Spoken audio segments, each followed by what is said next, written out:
Hi guys, today we're gonna be opening a Molu speed cube. So I don't know what name is it. Well, it's this called Molu speed cube that I got. Well, yeah, we're gonna open it cause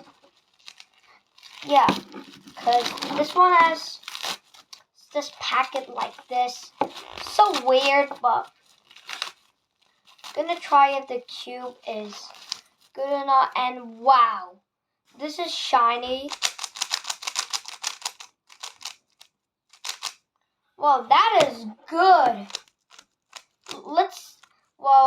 This cube has no magnets. I'm not like a magnet cuber. Whoa.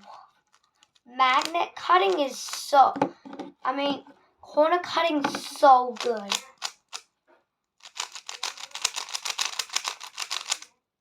Whoa, this cube is good. Well, let's try corner twisting.